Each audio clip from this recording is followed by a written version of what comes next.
Hello, and welcome back to Shining with KimchiRednecks. It's 2026, and it's cold outside, and we need to make some stuff, because we're running out of stuff to make. So, we have stuff.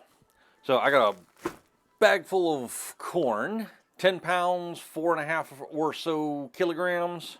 We've got Korean malted barley, because we try to use our Korean stuff as much as possible. We got quite a bit of that, but we're going to be using 3 kilograms or 6.6 pounds. It's our new still doggy, which I'll have to introduce in a little bit.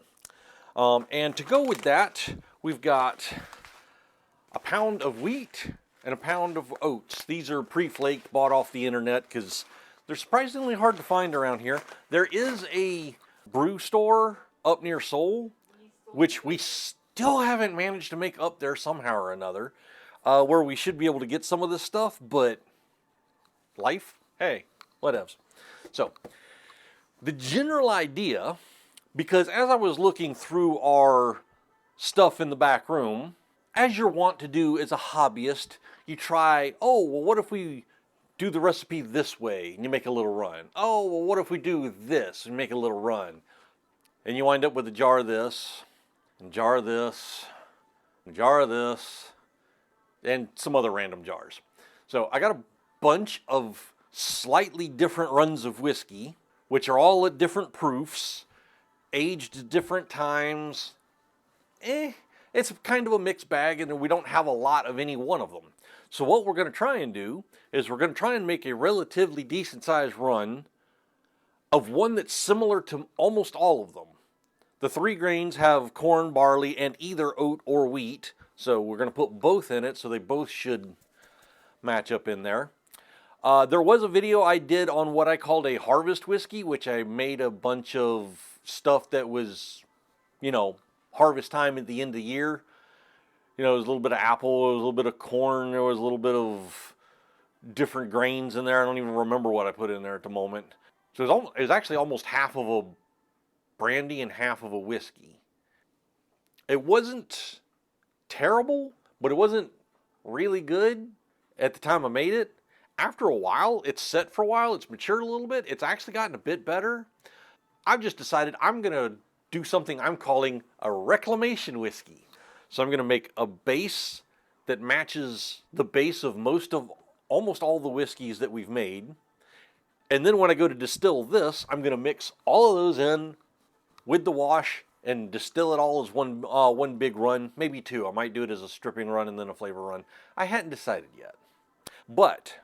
So first things first, I've got approximately 18 pounds of grain, which, if my math is correct and I remember correctly, if you're trying to do a low to no sugar run or an all grain run, you're supposed to have approximately 3 pounds of grain to every gallon of water.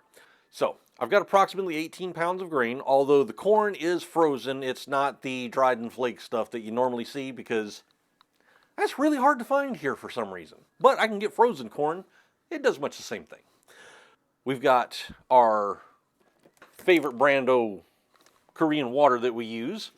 And we've also, this is an odd thing I picked up from another channel. I think it was Bearded and Bored. But if you use at least a little bit of apple juice in your wash, the apple juice itself comes with some sugar in it. I think it's usually about 1.03, 1.04 baseline. So between the starch that should convert from the grain in the water that we've got to cook it in, and you mix it with a little bit of apple juice, that gives a little bit of sweet flavor mixed in with the grain flavor, and it gives you a little sugar built in. We should have to add very little to no sugar at the end to get a clean run. So, what I've got to do is take some bags of thawed corn here, run them through the blitzing machine, and get them in the big pot back there so that I can start cooking them down. So, I'm going to get to that. We'll be back. So you may be wondering, Chuck, there's multitudes of videos on making whiskey on the internet. In fact, I think I've made at least 2 myself. Why am I making another one? 1, because this is a YouTube channel and we need content. 2, because as a hobbyist, you often wind up ending up in what I call video game syndrome. So have you ever started a video game and you're like, oh, I'm going to play the fighter, and you play like the first 5 levels or so, and you're like, huh, I wonder what it's like to play the wizard. So you make a new character, you play wizard, and you get the first 5 levels or so, and you're like, huh, I wonder what it's like to play the thief. So on, so forth.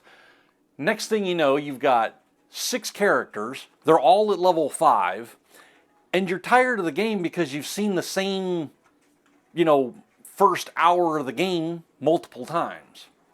Well, you keep changing recipes, like, well, I made this recipe, but I didn't like this flavor. I think I need to change my percentages. I need to try this much corn and this much barley and this much oat. Huh. I didn't like that one as much. Maybe if we change out the oat for wheat or rye or whatever, and then you get, like I said earlier, bunches of jars of a little bit of this, a little bit of that. So what I'm doing is making a run, like I said, specifically using a recipe that incorporates ingredients from almost every recipe. So hopefully, when I mix them all together to redistill them, they'll all come together. That's the plan. That, and I wanted to show you my awesome water bottle emptying technique. Because everybody hates the glug. You go to pour it over and glug, glug, glug, glug. Some people are squeezing a bottle to try and get it out. The physics tornado. So turn it over and then spin it around enough to create a vortex. And it will literally suck the water out of the bottle. Hey, how fun is that? Emptied a 2-liter bottle in like 5 seconds. Gotta love that. Alright, so I now have 10 pounds of corn and about 2 gallons of water in here. Frozen corn. 10 pounds of frozen corn and 2 gallons of water in here. And as you can see from my other handy cam here, that looks like a lot of water in relation to the corn. There is a method to the madness. Right now I'm just cooking the corn because the corn has to gelatinize. So I get to cook this whole pot of stuff up to 190-ish. Now I have heard everything from 45 minutes will do it to 4 hours to cook the starch out. As with most things, I think somewhere in the middle is probably the right number. 45 might be a little bit too little. Of course, this is frozen corn and not flaked corn that has to rehydrate. But cooking it for 4 hours to get all the starch of it seems a bit excessive. So I am going to bring this up to the prerequisite 190-ish degrees. And I will probably keep it at a simmer there for about 45 minutes to an hour before cutting it off and letting it decrease in temperature. Because, actually, once it gets up to 190, I may go ahead and put the oats and the wheat in so that they can hydrate in the water, which is going to suck up some of the water. But as it cools down, I have to wait until about 150 degrees to put the malted barley in so that the temperature in the water does not kill the enzymes in the malt or the amylase that I'm going to add at that point. So that's the plan. Bring this up to about 190, keep it there for say an hour, hour and 20, turn the heat off, let it slowly cool down, and add the other stuff in at 150. That's going to take a while. We'll be back. Alright, so the temperature gauge has made it up to the 185, 190 degree range. And I have added the oats and the wheat. So we are now making cereal soup. Now at this point you got to remember to stir it a bit until everything hydrates and you turn the heat off to let it settle. So I've got about another half hour, 45 minutes of keeping an eye on this before we turn it off and let it cool down for the next stage.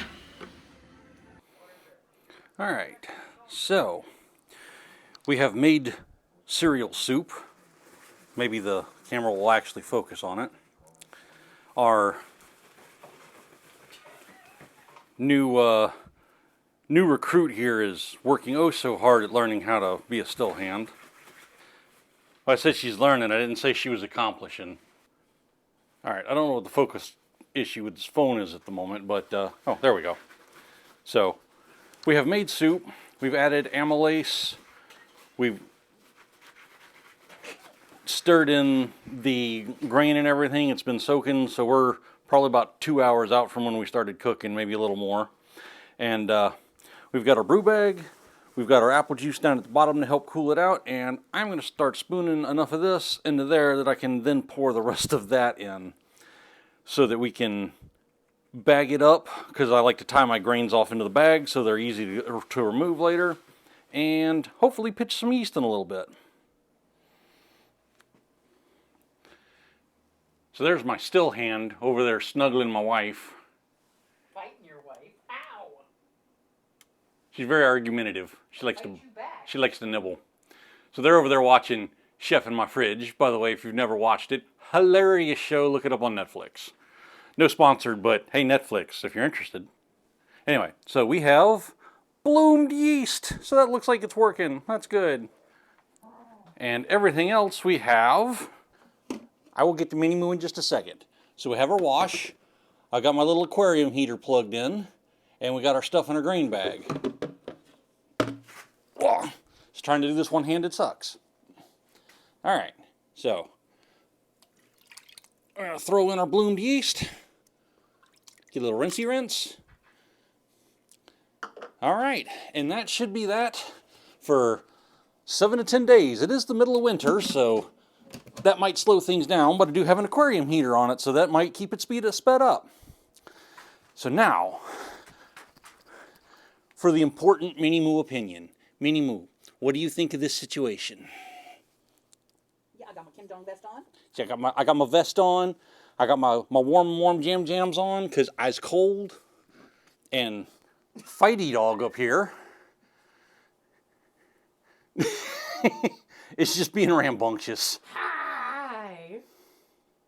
All right, we'll see y'all in a week. All right, so we got the stripping run going here. We're currently, I had to replace some parts, so I had to get a new voltage regulator there because my last one decided to crap out. Go figure. And I needed a new pump because my last one, the little hose bit came apart and it just started spraying water everywhere, and that does not help when you're trying to push water through here.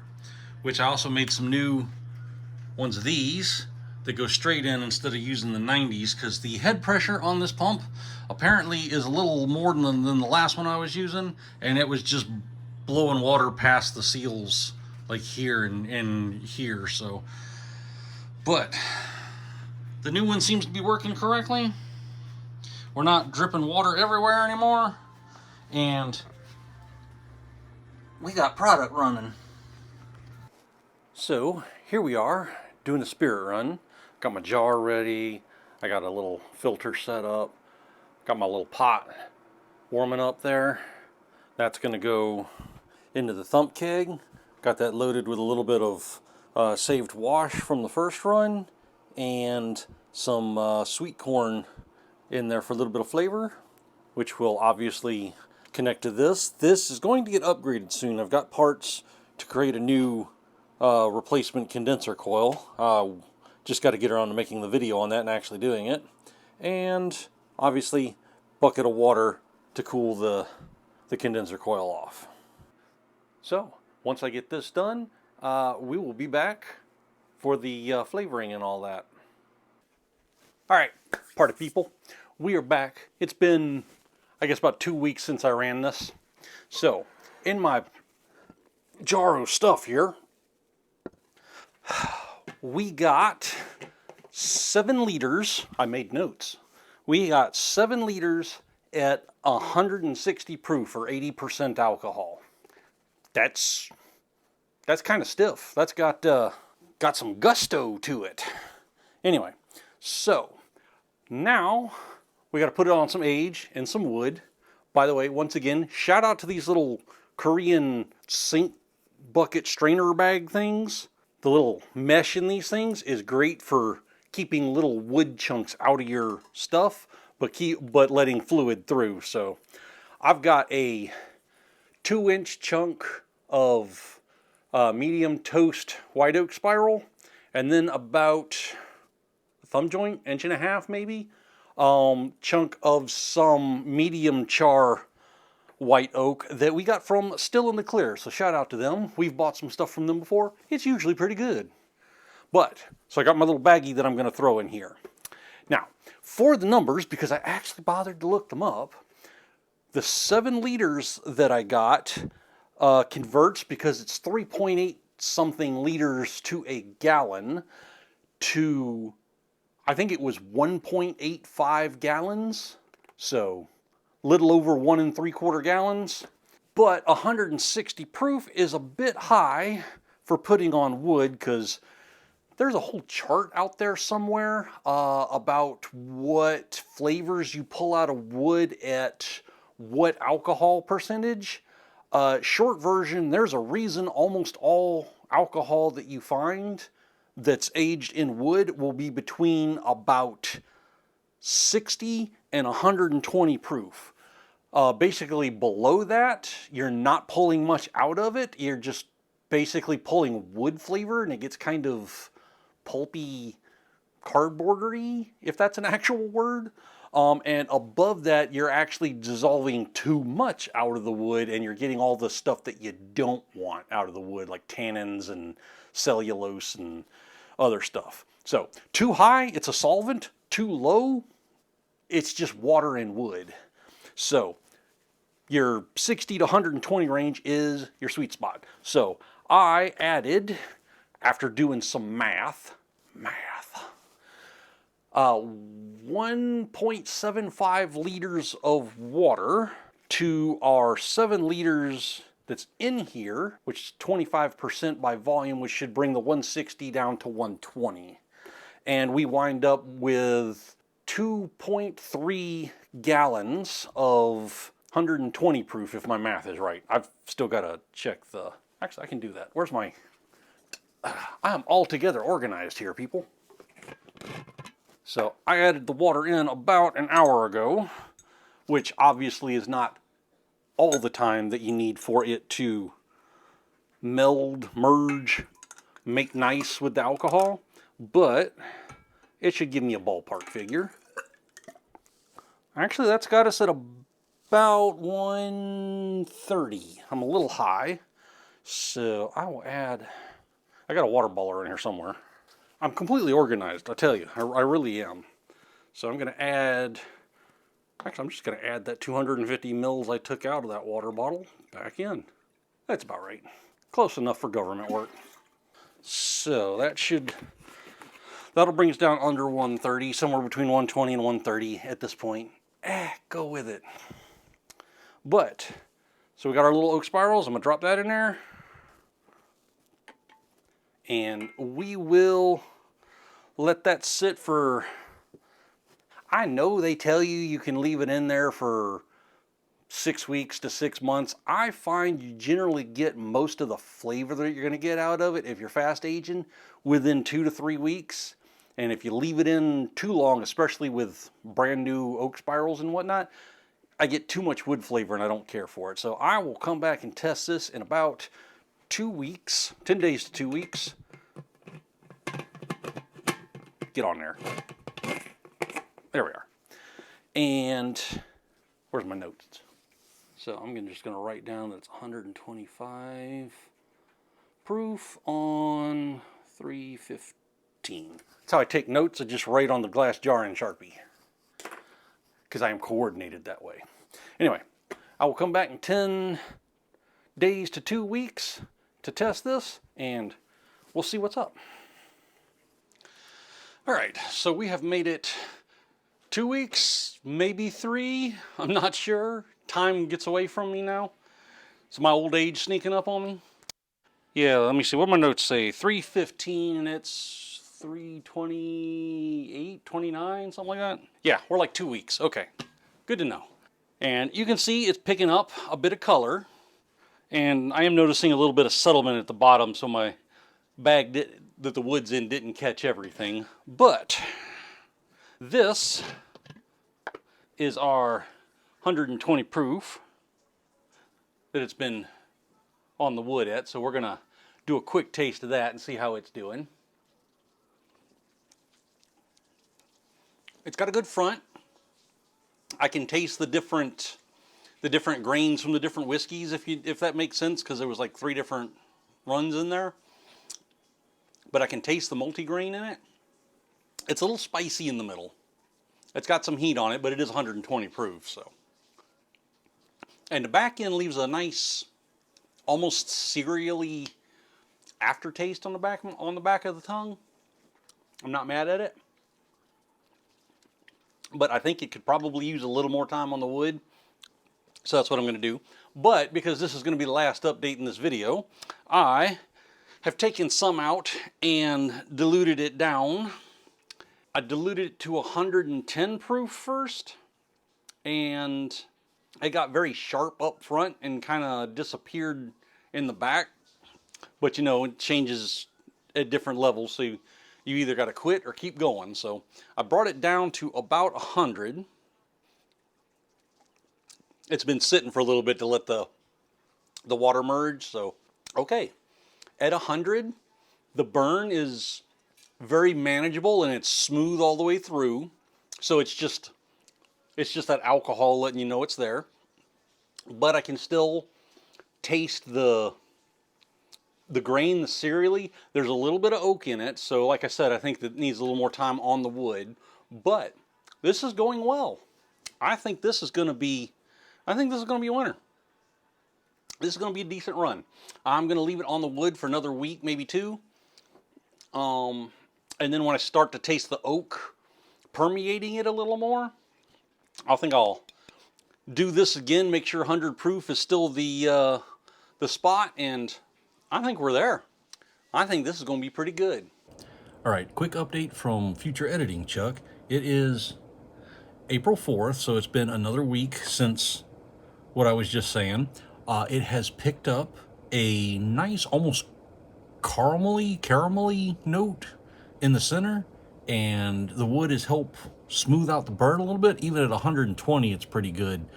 This could be anywhere from, say, 100 to 115 proof run at the end, because it's coming out to be pretty smooth and it's got a good taste. So there's your final update, and back to that guy. But that's going to be it for this video. We've got a couple more in the works. We got some plans. We got some stuff we want to try. But this ain't exactly a quick hobby, so I hope to see you again when it gets there. So like, subscribe, do the internet stuff. We'll see you next time. I've got enough friends in low places.